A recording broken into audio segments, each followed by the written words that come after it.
Un saludo desde el área de Derecho Financiero y Tributario de la UNED. Mi nombre es Pedro Herrera, catedrático de Derecho Financiero y Tributario, y voy a tener el gusto de explicarles esta lección destinada a la distribución del poder financiero en España. La lección está basada en el capítulo del manual y en las presentaciones en PowerPoint elaboradas por el profesor don Íñigo Barberena Belzunce. El esquema de esta lección consta de los siguientes puntos. Comenzaremos estudiando el concepto, el fundamento y las características del poder tributario.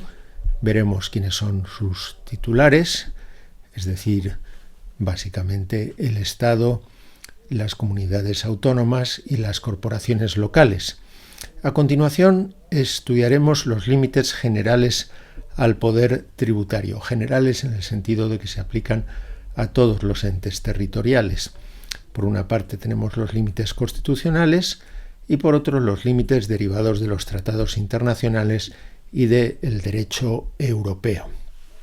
A continuación nos ocuparemos de una cuestión muy relevante, los criterios de sujeción a los diferentes poderes tributarios, lo que a veces se denomina puntos de conexión.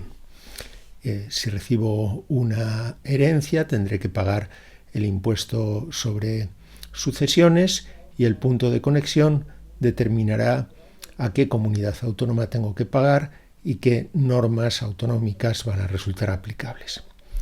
Tras todos estos puntos, que podríamos decir que tienen un carácter introductorio, analizaremos el poder tributario específico de cada uno de los entes territoriales. En primer lugar, el poder tributario del Estado, a continuación el poder tributario de las comunidades autónomas de régimen común, es decir, todas las comunidades autónomas, salvo el País Vasco y Navarra. Y dentro del poder tributario de las comunidades autónomas distinguiremos el poder de sus propios tributos, por ejemplo, los tributos autonómicos sobre depósito de residuos y los impuestos cedidos por el Estado, por ejemplo, el impuesto sobre el patrimonio o el impuesto sobre sucesiones y donaciones. A continuación, analizaremos el poder tributario de los territorios forales, es decir, de Navarra y de cada uno de los tres territorios históricos, Álava, Guipúzcoa y Vizcaya, que integran el País Vasco. El penúltimo punto se refiere al poder tributario de los entes locales, fundamentalmente los ayuntamientos, y concluiremos refiriéndonos a otros entes no territoriales, los entes corporativos, como los colegios profesionales o cámaras de comercio, que propiamente no tienen poder tributario, pero la ley les puede atribuir determinadas competencias en materia tributaria.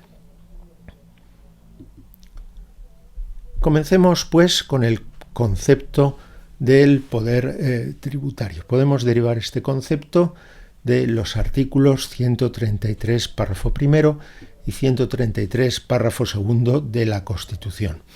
Se trata del poder de establecer, es decir, de crear y regular, y de exigir tributos.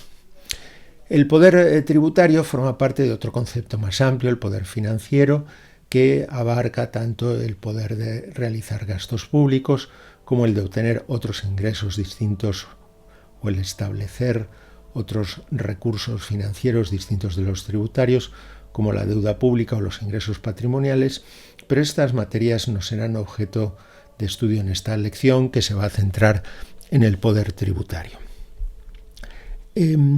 Podemos distinguir entre el poder tributario en sentido estricto, es decir, las competencias normativas, las competencias para establecer, regular, derogar tributos, y ese poder tributario en sentido estricto se va a ejercitar a través fundamentalmente de la ley y en algunos casos con la colaboración del reglamento, como sucede especialmente en el caso de los municipios. Pero a veces Dentro del término poder tributario, en un sentido más laxo, se hace referencia también a las potestades tributarias. Estas no son auténtico poder tributario, sino competencias ejecutivas, competencias para dictar actos administrativos dirigidos a aplicar los tributos cuando han nacido las obligaciones tributarias correspondientes por realizarse los hechos imponibles tipificados en la ley, es decir, actos de liquidación, recaudación, inspección, sanción y revisión. No se trata de poder tributario en sentido estricto, sino de un complemento del poder tributario, es decir, el ejercicio de potestades tributarias. ¿Cuál es el fundamento del poder tributario? ¿De dónde nace el poder tributario? Pues bien, el poder tributario reside en la Constitución y en la ley. El poder tributario está regulado por ley. En este sentido, no se trata de que paguemos impuestos porque seamos súbditos del Estado sometidos a una relación de poder, como sucedía en el antiguo régimen, sino que el poder tributario da lugar, cuando se realizan los hechos tipificados por la ley, al nacimiento de una relación jurídico-tributaria. Esto no impide que el poder público tenga unas potestades muy superiores a las situaciones jurídico-subjetivas de derechos atribuidas a los ciudadanos, como veremos más adelante. ¿Cuáles son las características del poder tributario? Por un lado, es un poder jurídico. Solo puede ser ejercido en los términos establecidos en las normas jurídicas y fundamentalmente en las leyes. Claro que al ejercicio de ese poder tributario de carácter jurídico subyacen decisiones políticas, pero todo dentro del marco de la Constitución y de las leyes, de tal manera que se trata de un poder esencialmente jurídico. Es abstracto en el sentido de que no contempla una situación concreta. Es el poder de crear impuestos y estos pueden ir variando según las decisiones que se adopten por el Parlamento. Es un poder de normación. Los tributos, lo veíamos en la lección primera, constituyen institutos jurídicos, es decir, conjunto de normas.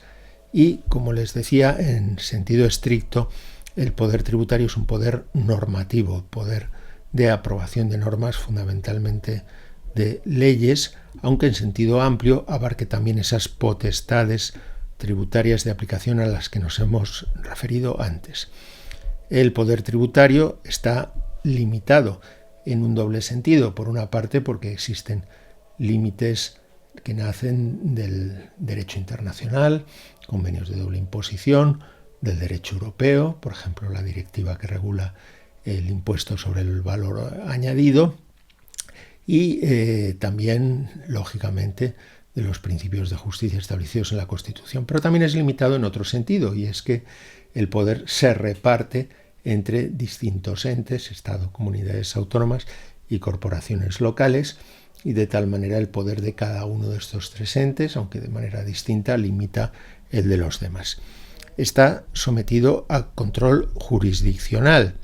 Si se trata de normas reglamentarias, ese poder jurisdiccional se ejercerá por los tribunales ordinarios, habitualmente por los tribunales, jueces y tribunales contenciosos, y si se trata de analizar la constitucionalidad de una ley, quedará sometido al Tribunal Constitucional. Y en algunos casos en que se plantee la compatibilidad de la norma con el derecho comunitario, la interpretación del derecho comunitario corresponderá al Tribunal de Justicia de las Comunidades de la Unión Europea. Es un poder territorial. Ya hemos visto que el poder tributario en sentido estricto solo lo tienen los entes territoriales, Estado, comunidades autónomas, corporaciones locales. Y es permanente, intransmisible, irrenunciable. Bien, pues si durante una legislatura el Parlamento no creara ningún nuevo impuesto, esto no supondría que ya no lo pueda hacer en el futuro. Es un poder permanente, intransmisible e irrenunciable. Bueno, el que sea intransmisible no es incompatible con que el Estado pueda ceder determinados impuestos, como ya sabemos el impuesto sobre sucesiones y donaciones, a las comunidades autónomas, en cuyo caso el Estado conserva la titularidad, pero el Estado atribuye competencias a la comunidad autónoma para que modifique, por ejemplo, los tipos de gravamen, las bonificaciones y lo aplique. Pero el Estado, puesto que es el titular de ese impuesto, podría recuperarlo. Una vez que hemos delimitado el concepto del poder tributario, veamos quiénes son sus titulares, quiénes pueden ejercitarlo. Y como les decía, tenemos que distinguir entre el poder tributario en sentido estricto, es decir, las competencias normativas para aprobar normas jurídicas.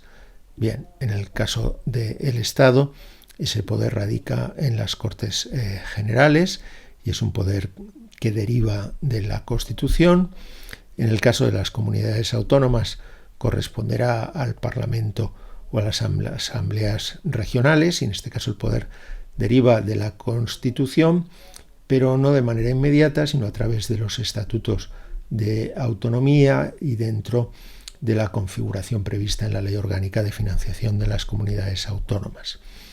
Y en el caso de las entidades locales va a corresponder al Pleno de la Corporación dentro de los márgenes que permite la ley, en concreto una ley estatal, la Ley de Haciendas Locales. En cuanto a las potestades tributarias, que no constituyen poder tributario en sentido estricto, aunque son un complemento, se trata de competencias ejecutivas y van a corresponder a la Administración Tributaria, que puede ser estatal, como la Agencia Estatal de Administración Tributaria, autonómica, pues habitualmente será la Consejería de Hacienda de la Comunidad Autónoma quien las ejerza, o local, pues los órganos a los que se atribuyen competencias tributarias en el ámbito del municipio o de la Diputación Provincial. Por ejemplo, en el caso del municipio de Madrid, al ser de gran población, se ha creado la llamada Agencia Tributaria Madrid, que es el órgano que aplica los tributos municipales en la capital de España. Como les indicaba, aunque no estamos ante una relación de poder, sino una relación jurídica, existe una posición de superioridad de la relación tributaria. Sus actos son ejecutivos, es decir, se aplican inmediatamente sin necesidad de que lo declare un juez, y además la ejecución de los actos corresponde a la misma administración, la autotutela administrativa. Así, por ejemplo, si recibo una liquidación de la administración tributaria, esa liquidación es ejecutiva y la tengo que pagar sin necesidad de recibir ninguna otra admonición de un órgano jurisdiccional, y si no la pago, va a ser la propia administración la que me embargue mis cuentas bancarias u otros bienes para cobrar. En este esquema vemos la titularidad de las competencias tributarias ejecutivas de exigencia o aplicación. Ya digo, no se trata del poder tributario en sentido estricto, sino de competencias tributarias que corresponden al gobierno. Si es estatal, pues estas competencias van a corresponder al ministerio y en concreto se van a ejercitar por un órgano con personalidad jurídica propia adscrito a la Secretaría de Estado de Hacienda, integrada en el Ministerio de Hacienda. En el caso autonómico será la Consejería o Departamento de Hacienda correspondiente, y en el ámbito local esas competencias corresponderán a la Concejalía de Hacienda y, en su caso, en los casos de municipios de gran población, a los órganos que se creen con esta función específica, como les decía, el caso de la Agencia Tributaria Madrid. ¿Cuáles son los límites generales del poder tributario? Por una parte, nos encontramos con límites constitucionales. El respeto al orden constitucional de reparto del poder tributario.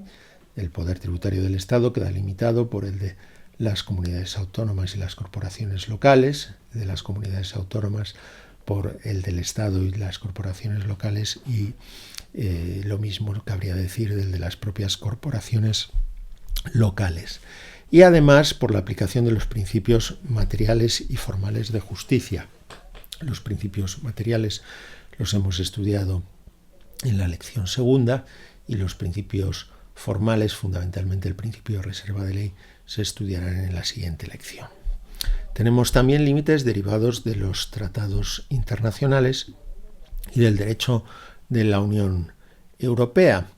Bien, por una parte, los convenios internacionales van a fijar puntos de conexión que determinarán qué Estado puede gravar determinados hechos imponibles y cuáles no, o en algunos casos se podrán gravar de manera compartida y se establecerán supuestos de exención o de deducciones. También existen límites derivados del derecho europeo, como la libre circulación de personas, bienes, servicios y capitales. Por ejemplo, se consideró contrario al derecho europeo que los residentes en otros Estados miembros de la Unión Europea tuvieran que pagar un impuesto sobre sucesiones en España superior al que correspondía a los residentes, puesto que esto era contrario a la libre circulación de capitales. Prohibición de barreras fiscales, no pueden existir aduanas fiscales entre los Estados miembros y además la Unión Europea dicta normas de armonización fiscal, como por ejemplo la Directiva del Impuesto sobre el Valor Añadido, que también vinculan a los Estados miembros. El legislador español no puede regular el impuesto sobre el valor añadido de cualquier forma, sino que ha de hacerlo sometiéndose a los criterios de la directiva comunitaria. Veamos ahora los criterios de sujeción a los diferentes poderes tributarios, lo que también se denomina puntos de conexión. Bien, y aquí tenemos que tener en cuenta que estos puntos de conexión pueden tener un doble alcance. Podemos referirnos a los puntos de conexión en el ámbito internacional para referirnos a qué hechos imponibles pueden gravarse en España. Pero también podemos referirnos a los puntos de conexión en el ámbito interno para decidir qué comunidad autónoma puede gravar, por ejemplo, una herencia. En el primer ámbito, la Ley General Tributaria establece con carácter general que los dos criterios de sujeción van a ser los de residencia y territorialidad. Así se indica en el artículo 11 de la Ley General Tributaria. De todas maneras, el artículo 11, más que establecer un mandato, está describiendo lo que sucede en nuestro ordenamiento, puesto que en realidad esos puntos de conexión, aunque responden en principio a lo previsto en el artículo 11, donde se van a concretar es en la ley de cada impuesto, en la ley del impuesto sobre la renta o en la ley del impuesto sobre la renta de no residentes. Pero, de todas maneras, el artículo 11 conserva su valor y especialmente un cierto valor didáctico. Y así nos dice que en los impuestos personales, es decir, los que gravan toda la renta, todo el patrimonio o todas las sucesiones y donaciones que recibe una persona residente en España, el criterio va a ser precisamente la residencia habitual, que en el impuesto sobre la renta se define con carácter general como la permanencia en España durante más de 183 días al año, es decir, durante más de la mitad del año natural.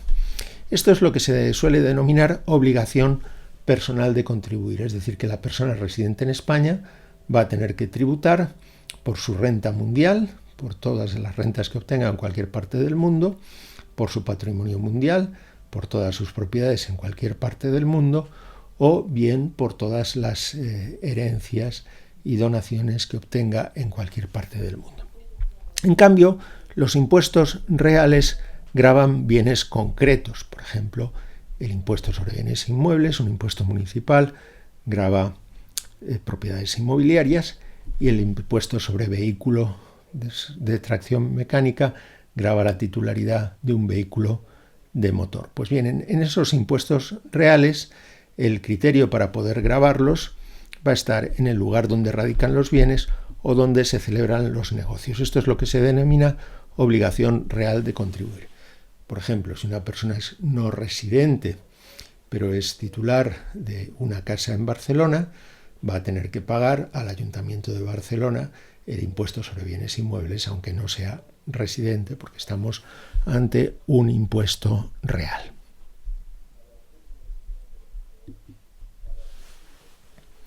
Veamos ahora cómo se aplican los puntos de conexión en el caso de tributos cedidos por el Estado a las comunidades autónomas. Por ejemplo, el impuesto sobre la renta está parcialmente cedido a las comunidades autónomas. En este caso, las comunidades autónomas no van a recaudar o a liquidar el impuesto, lo va a hacer la agencia tributaria, pero les va a corresponder, dicho de manera un tanto aproximada, el 50% de la recaudación. Podrá ser más si han incrementado sus tipos de gravamen o menos si los han disminuido o han establecido deducciones autonómicas. Bien, en este caso, ¿cómo sabemos a qué comunidad autónoma ha de pagar el contribuyente? Bueno, pues en este caso el criterio es el domicilio fiscal, que es un concepto paralelo al de la residencia fiscal, aunque veremos que se delimita en la ley del impuesto sobre la renta. Lo veremos en el curso próximo. Por regla general, o mejor dicho, en el impuesto sobre la renta, en el impuesto sobre el patrimonio, se va a atender al domicilio fiscal de los sujetos pasivos, es decir, del contribuyente que obtiene renta o que es titular de bienes y derechos. En cambio, esto es muy importante, en el impuesto sobre sucesiones se va a atender al domicilio del causante, el domicilio de la persona difunta en el caso de adquisiciones por causa de muerte. De tal manera que, aunque el heredero resida en Madrid, si el causante tenía su domicilio fiscal en Barcelona, habrá que pagar el impuesto a la Generalitat de Cataluña y las normas que se aplicarán serán las aprobadas por la Generalitat de Cataluña. Si se trata de impuestos sobre el consumo, se atenderá al lugar del consumo. ¿Qué es esto del lugar del consumo? Bueno, pues la LOFCA, en su artículo 10.4, que fija estos criterios, nos dice que puede ser el lugar en el que el vendedor realice la operación a través de un establecimiento determinado, pero también puede usarse otro criterio en función de los consumos calculados sobre una base estadística, y esto es lo que sucede en la regulación concreta del impuesto sobre el valor añadido. El impuesto sobre el valor añadido es un impuesto cedido parcialmente a las comunidades autónomas, aunque sin competencias normativas. Tampoco tienen competencias de gestión, lo va a gestionar la agencia tributaria y, sin embargo, una parte de recaudación se va a atribuir a cada comunidad autónoma. ¿Cómo se va a fijar la parte de recaudación del IVA que le corresponde a cada comunidad autónoma? Pues atendiendo a funciones, a criterios estadísticos. ¿Cuál ha sido el consumo con arreglo a datos estadísticos en cada una de las comunidades autónomas?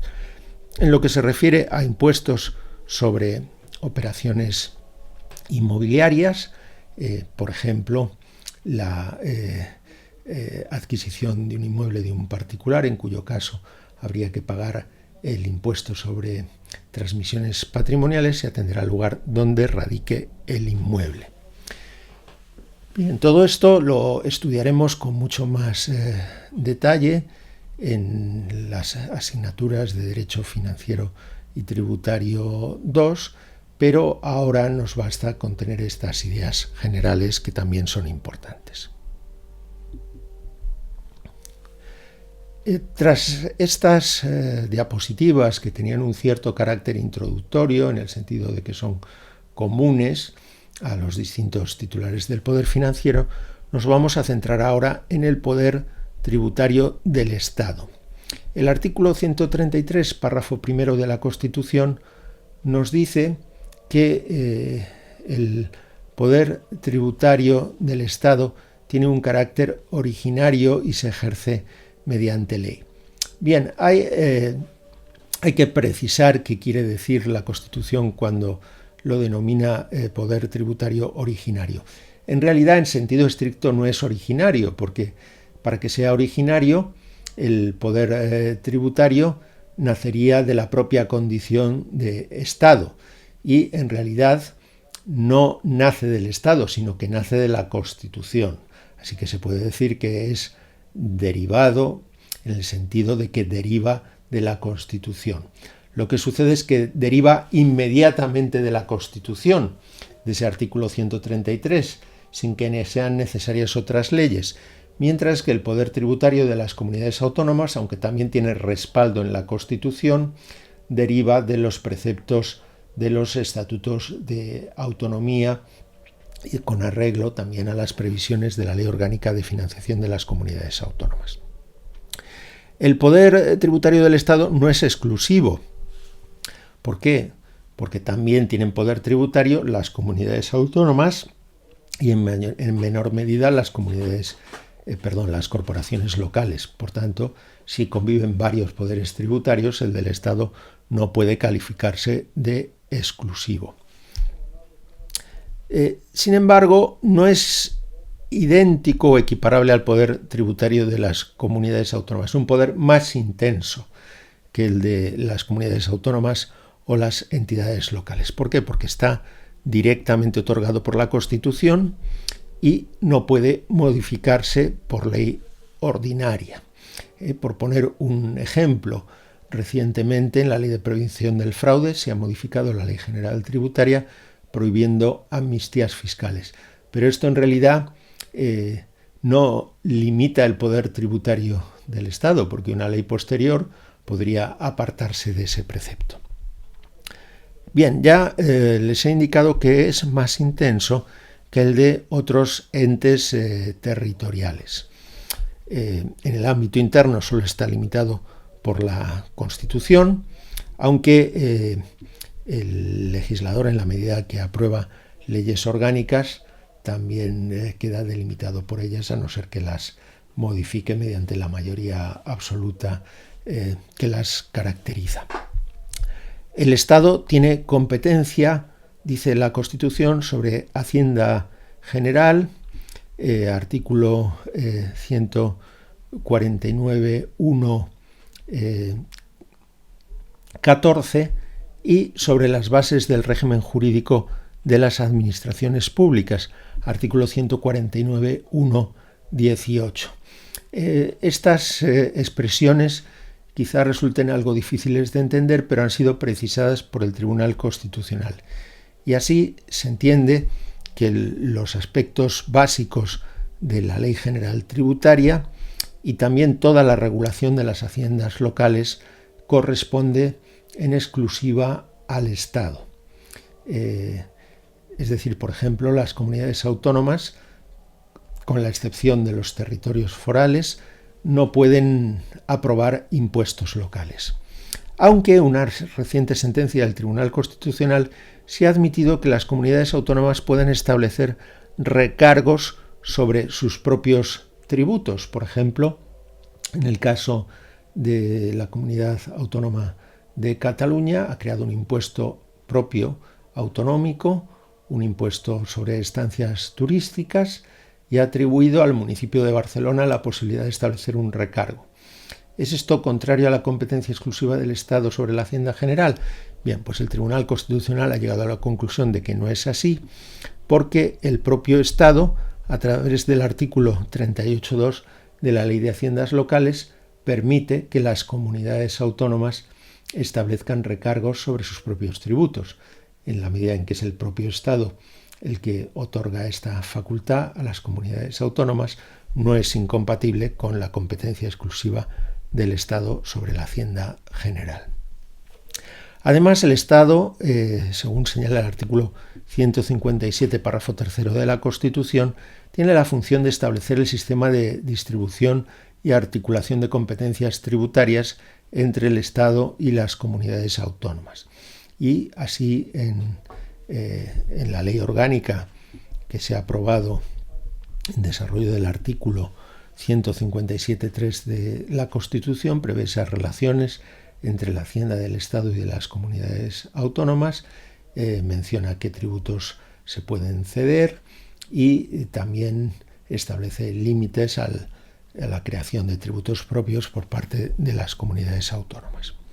¿Cuáles son los límites del poder tributario del Estado? Tenemos los límites que derivan de la Constitución, como el principio de capacidad económica, los que derivan del derecho internacional, convenios de doble imposición, del derecho europeo, libertades comunitarias, prohibición de ayudas de Estado, directivas de armonización fiscal y también, esto es importante, el respeto a la autonomía, es decir, a la aprobación de sus propios tributos y a la suficiencia, que tengan los recursos necesarios para ejercitar sus competencias de las haciendas autonómicas y de las haciendas locales.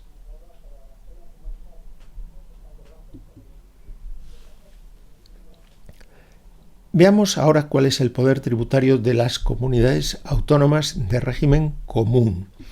Esa expresión régimen común nos indica que no estamos hablando de los territorios forales, es decir, de Navarra y de los territorios que integran el País Vasco.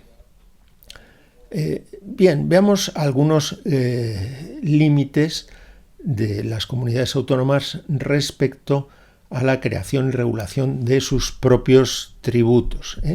El concepto de tributo propio de la comunidad autónoma, por ejemplo, los impuestos que han creado algunas comunidades autónomas sobre grandes establecimientos comerciales, se opone al de tributos cedidos, que son tributos creados por el Estado, pero que se ceden a las comunidades autónomas. Bien, por una parte, como es obvio, han de respetarse los principios materiales de justicia del artículo 31, párrafo primero de la Constitución y el principio de reserva de ley del artículo 31.3 de la Constitución.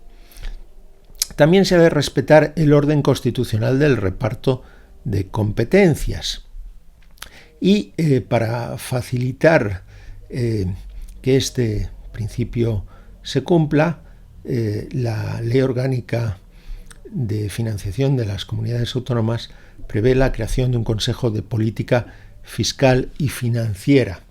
Se trata de un órgano que, en teoría, tiene competencias consultivas, pero que en realidad es el órgano en el que se suelen pactar los sistemas de financiación de las comunidades autónomas, y esos pactos del Consejo se suelen reflejar después en modificaciones de la LOFCA, de la Ley de Financiación de las Comunidades de Régimen Común y en las propias leyes de cesión de tributos a cada comunidad autónoma. Ese Consejo de Política Fiscal y Financiera es un órgano integrado por el ministro, o hoy día sería la ministra de Hacienda, el ministro de Administraciones Territoriales, estos dos por parte del Estado, y por parte de las comunidades autónomas los respectivos consejeros de Hacienda, es el equivalente a los ministros de Hacienda de cada comunidad autónoma. Otro límite es el respeto a los principios de coordinación con la Hacienda estatal y de solidaridad. Bien, la coordinación con la Hacienda estatal implica una cooperación administrativa y la solidaridad supone que las comunidades autónomas más ricas colaboren en la financiación de las más pobres, y para ello existen fondos que tienen esta específica finalidad. Tenemos también el principio de territorialidad, que impide gravar bienes situados, rendimientos originados o gastos realizados fuera de su territorio. Por ejemplo, en Madrid existe, en la Comunidad de Madrid, existe un impuesto sobre residuos. Pues bien, en Madrid no podría gravar los residuos que se depositen en un vertedero en Toledo, por ejemplo, porque está fuera de su ámbito territorial.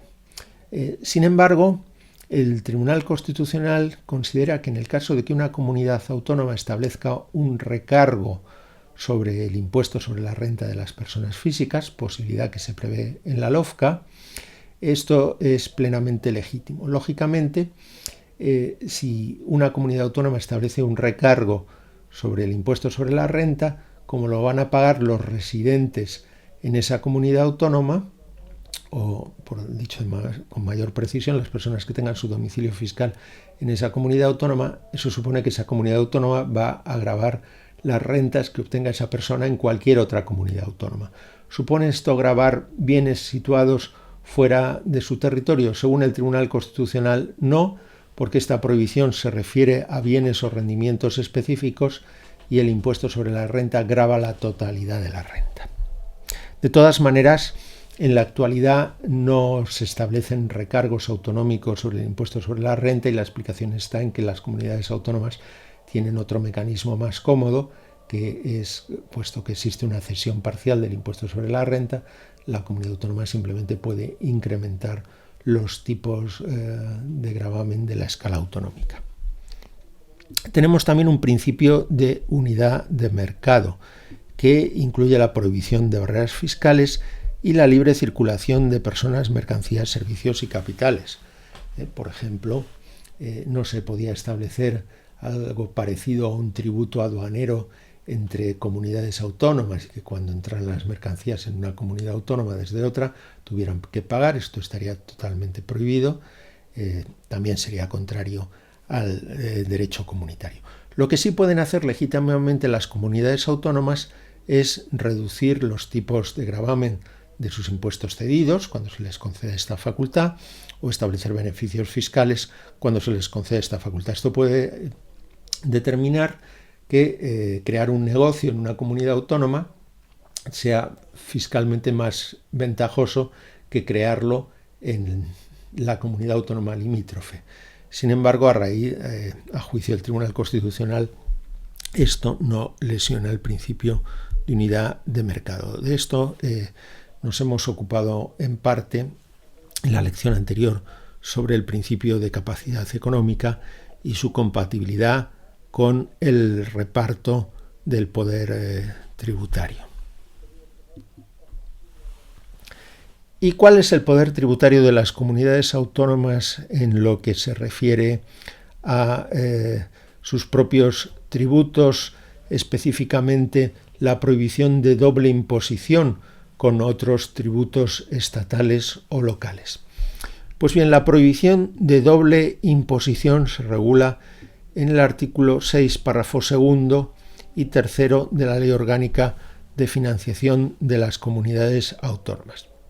El párrafo segundo se refiere a la doble imposición entre el Estado y las comunidades autónomas y establece este precepto que las comunidades autónomas no pueden crear tributos con el mismo hecho imponible que el ya gravado por el Estado.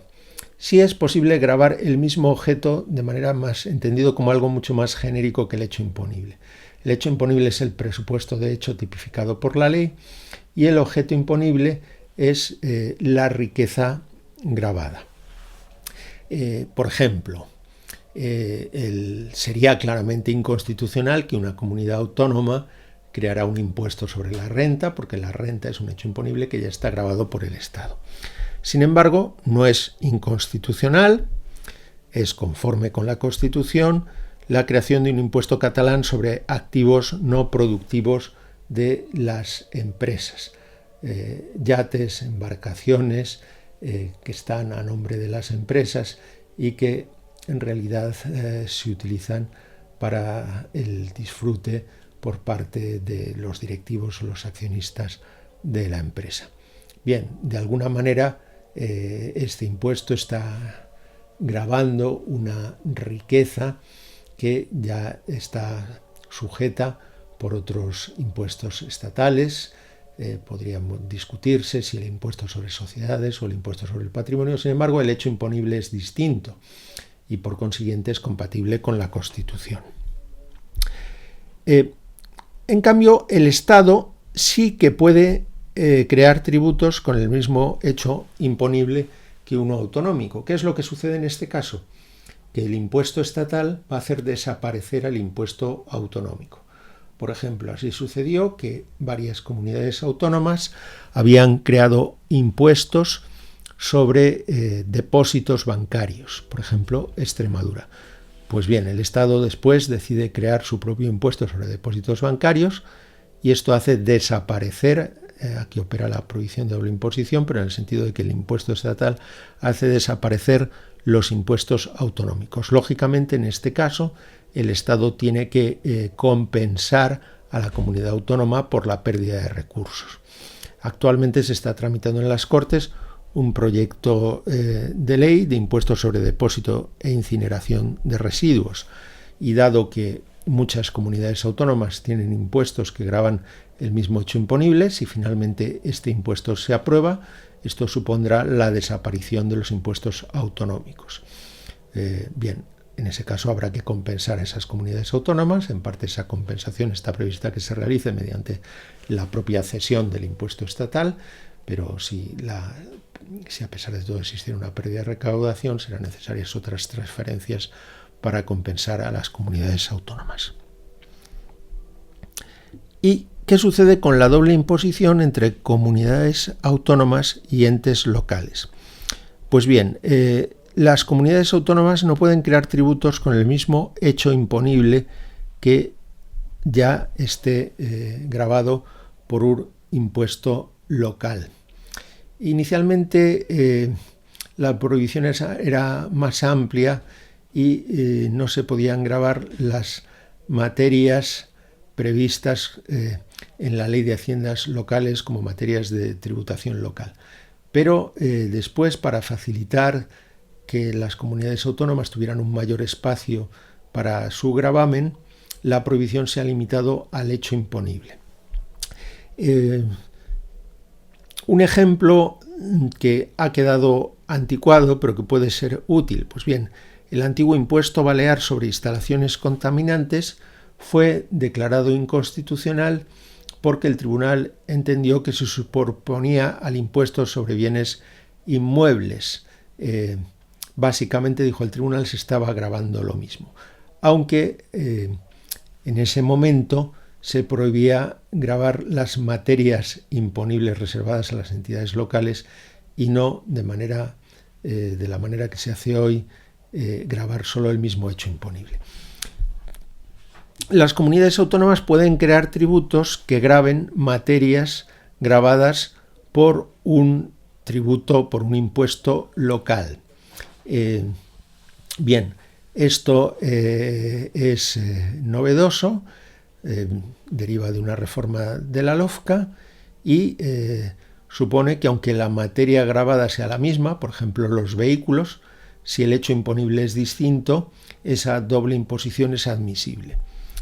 Un ejemplo está en el impuesto catalán sobre emisiones de dióxido de carbono de los vehículos de motor, que se aplica a vehículos de turismo.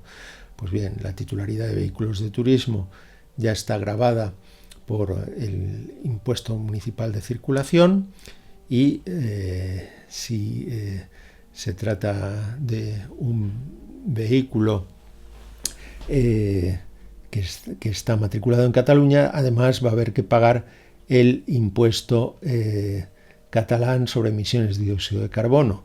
El titular del vehículo va a tener que pagar los dos impuestos.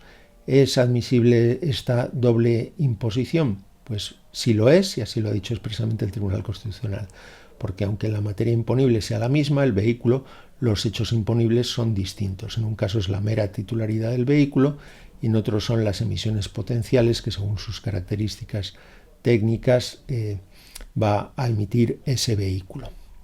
Bien, además, en el caso de los vehículos, la disposición adicional primera de la Ley de Haciendas Locales permite, aunque esto no se ha llevado a la práctica, que la comunidad autónoma asuma el propio impuesto de circulación compensando a las entidades locales. Pero eso no se ha llevado a la práctica, no ha desaparecido el impuesto de circulación municipal sustituido por otro autonómico, sino que simplemente se ha creado un impuesto sobre emisión de los vehículos que se superpone, y esa doble imposición está admitida por la LOFCA.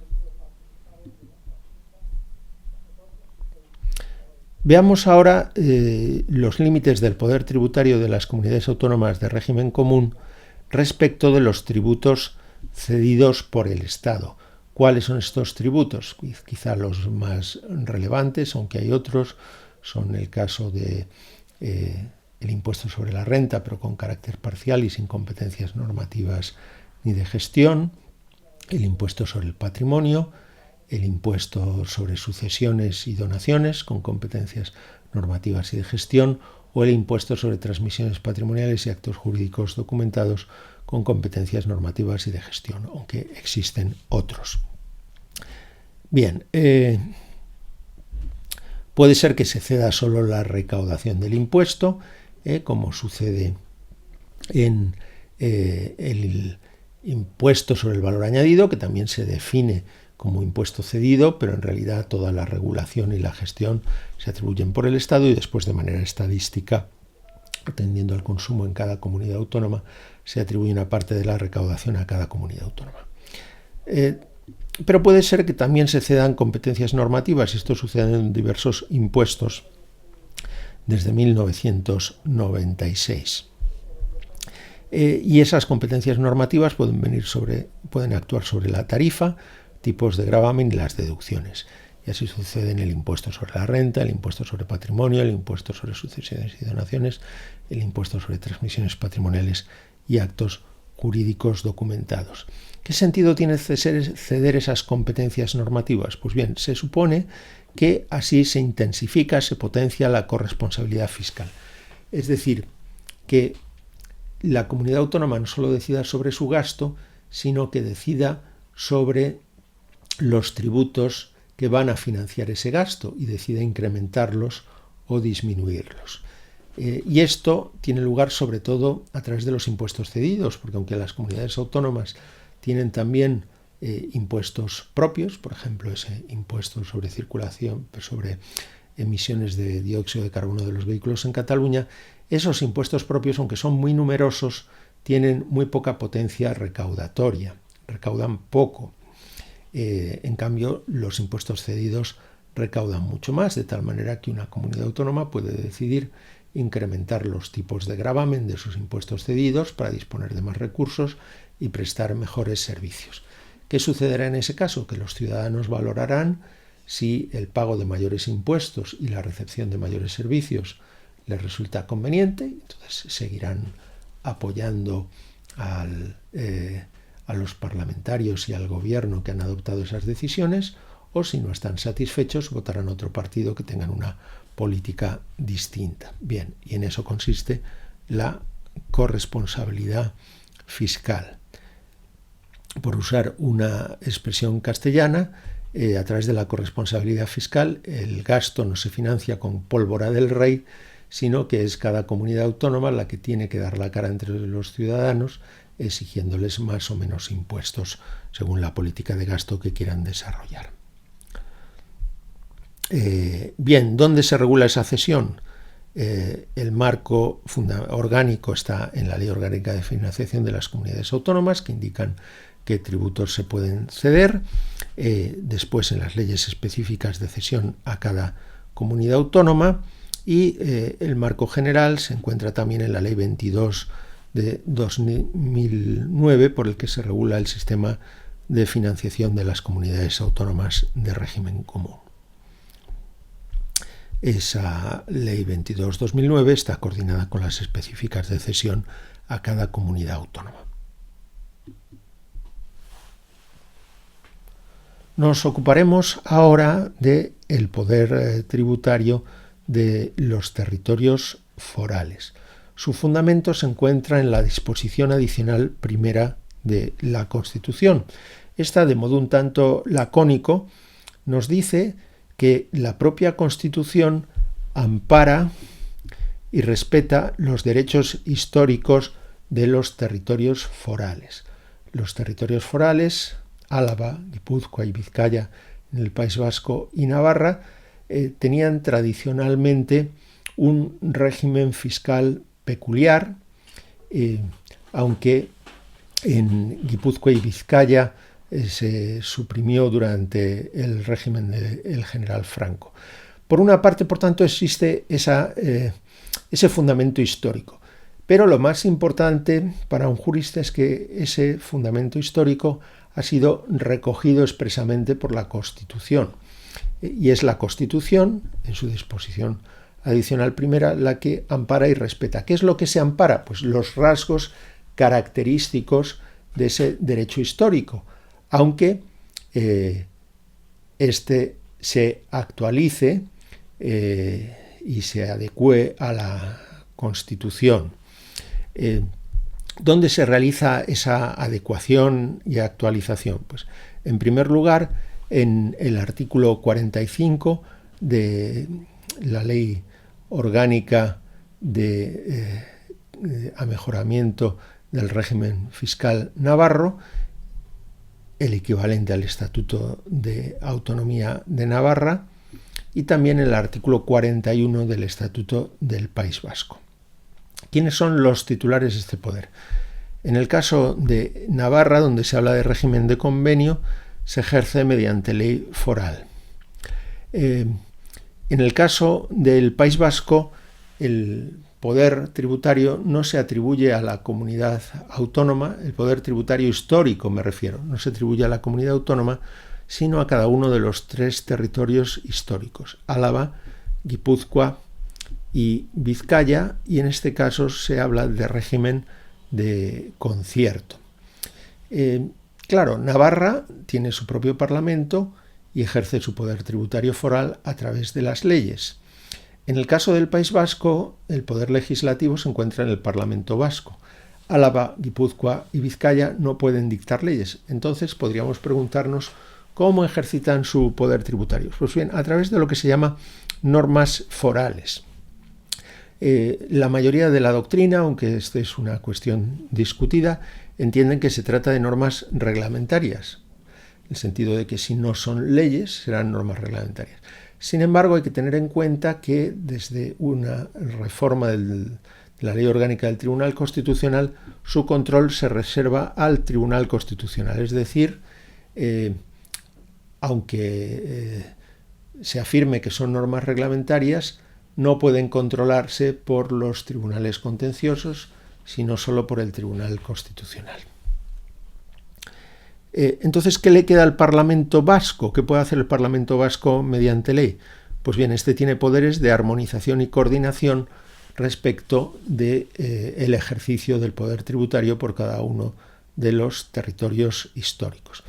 Para que se hagan una idea de lo que quiere decir el ejercicio del poder tributario de los territorios históricos, tanto Álava como Guipúzcoa y como Vizcaya tienen su propia norma foral general tributaria, que sería el equivalente a la Ley General Tributaria Estatal. Y también tienen las normas forales que regulan los diversos impuestos, por ejemplo, el impuesto sobre la renta o el impuesto sobre sociedades, y además los territorios históricos, tanto la Comunidad Foral de Navarra como cada uno de los 3 territorios históricos del País Vasco, pueden regular sus haciendas locales, a diferencia de lo que sucede con las comunidades autónomas de régimen común, porque en ellas las corporaciones locales solo se pueden regular por el Estado. Bien, ¿cuál es la naturaleza, específicamente la naturaleza de las leyes que aprueban el convenio con Navarra y el concierto con el País Vasco? Pues bien, estas, aunque son leyes estatales aprobadas por el Parlamento, tienen carácter paccionado. Es decir, en primer lugar, y son esas leyes las que, digamos, precisan las competencias y el poder tributario que van a ejercer tanto Navarra como los territorios históricos del País Vasco. ¿Qué quiere decir que tienen carácter paccionado? Pues bien, en primer lugar, se va a negociar su contenido a través de una comisión en la que van a estar representados tanto el Estado como los territorios forales. Y A continuación tienen que aprobarse esas leyes tanto por las instituciones parlamentarias o representativas forales como por el Parlamento estatal. Y centrémonos en este punto. Ante el Parlamento estatal se tramitan como leyes de artículo único aprobadas en lectura única. ¿Esto qué quiere decir? Que el Parlamento no puede enmendarlas, tampoco van a poder enmendarlas las instituciones forales. El pacto puede confirmarse por el Parlamento o rechazarse en bloque, pero no pueden modificarse, no puede enmendarse. Por tanto, vemos que son unas leyes paccionadas que se tienen que aprobar, aunque formalmente sean leyes estatales, han de haberse aprobado también, por ejemplo, por el Parlamento navarro. Bien, ¿cuál es el contenido de este régimen? Pues bien, las instituciones forales van a crear y a regular sus propios tributos, eso sí, respetando la estructura impositiva del Estado. Los impuestos van a ser los mismos impuestos que en el Estado y los de las haciendas locales. Los impuestos previstos en las haciendas locales serán los que existan también en el País Vasco. Pero podrán modificarse diversos aspectos. El régimen no va a ser exactamente el mismo. Y además van a ser competentes para la aplicación y revisión de sus tributos, ¿no? Esas potestades de aplicación de los tributos van a atribuirse también a las instituciones forales y no al Estado. ¿Cuáles son los límites al poder tributario de los territorios forales? Tenemos unos límites generales, son los mismos que ya hemos visto en otros casos, los tratados y los convenios internacionales, el principio de solidaridad, que en el caso del País Vasco y de Navarra se va a llevar a la práctica a través del cupo, de una aportación que realizará Navarra por un lado y cada uno de los 3 territorios históricos del País Vasco por otro, para compensar los gastos generales del Estado que no se asumen por esos propios territorios históricos. Pues, por ejemplo, los gastos de defensa que no corresponden a las competencias ni del País Vasco ni de Navarra. Pues todos esos gastos que realiza el Estado en las comunidades autónomas serían compensados a través del cupo, y este sería también el instrumento a través del cual se realizaría el principio de solidaridad. Bien, como hemos visto, hay que respetar la estructura impositiva del Estado. Pues Navarra no podría decir, pues no voy a crear impuestos sobre la renta, no, porque tiene que respetar la estructura impositiva del Estado. Y también los criterios de armonización previstos en el concierto y el convenio. La ley del concierto y la ley del convenio van a precisar qué aspectos de los impuestos han de respetarse por el País Vasco y en cuáles pueden, por el País Vasco y por Navarra, y en cuáles pueden separarse.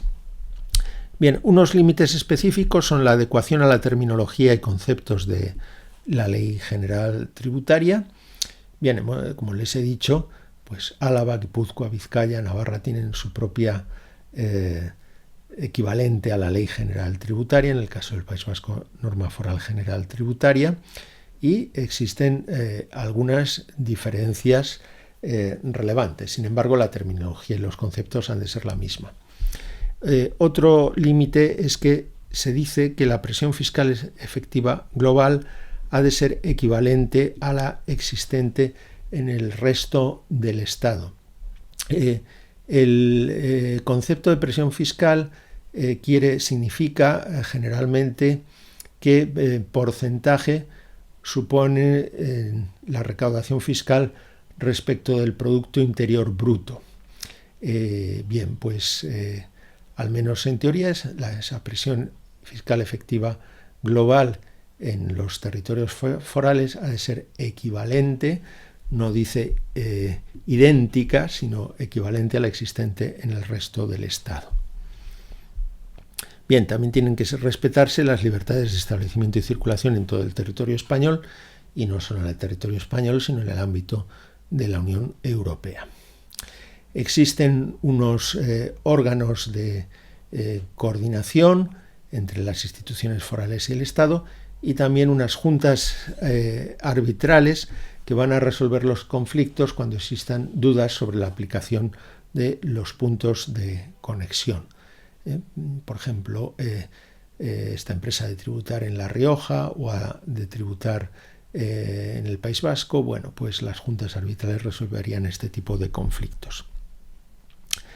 Y tanto Navarra como las instituciones forales del País Vasco van a tener que pagar el cupo como una contribución a los gastos generales del Estado no asumidos por los territorios históricos. Existen unos criterios legales para el cálculo del cupo, aunque este en buena medida descansa en una negociación política.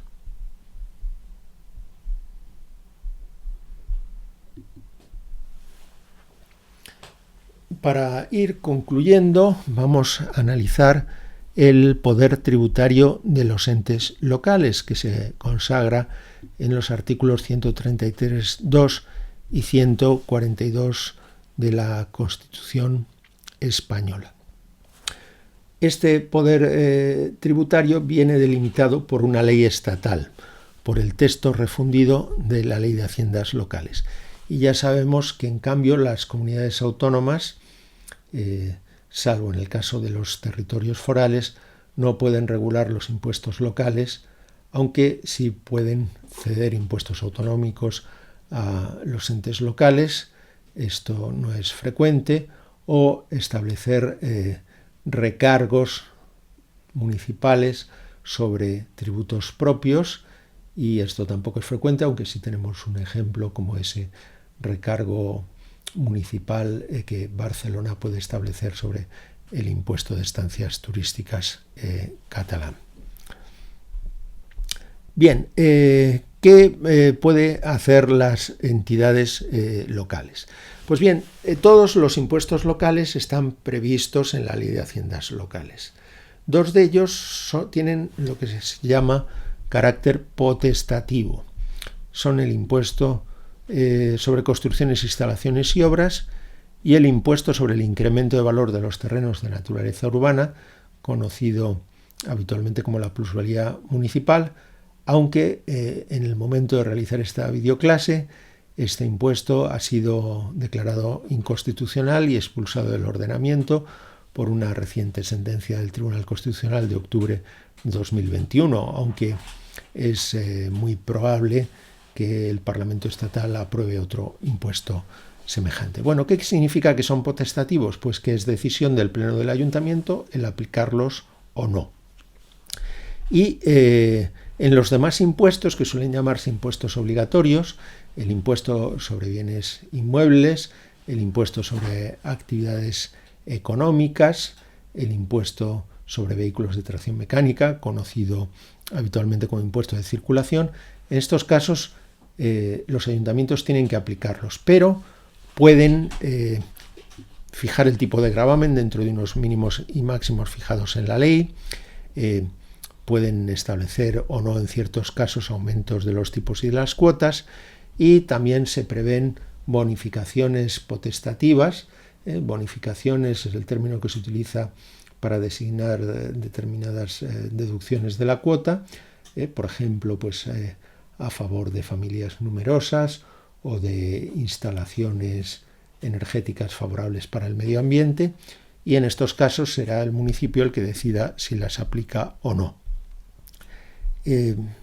Bien, también existen límites al ejercicio del poder tributario derivados del principio de territorialidad y de la prohibición del establecimiento de barreras fiscales, que están regulados en el artículo 6 del texto refundido de la Ley de Haciendas Locales y que son semejantes a las previstas en la LOFCA. Existen algo parecido a lo que pudiéramos llamar paraísos fiscales locales. Bien, aunque esta cuestión no se trata específicamente en el manual, pero suele considerarse que esto sucede con algunos pequeños municipios situados cerca de grandes poblaciones que han establecido unas bonificaciones para vehículos favorables para el medio ambiente.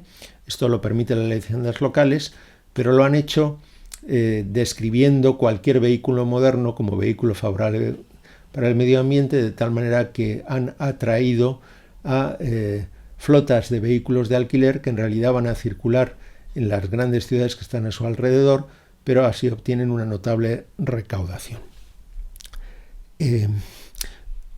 Esto, como les digo, es un mero ejemplo para que entiendan mejor cómo a veces es difícil aplicar esos límites al poder tributario.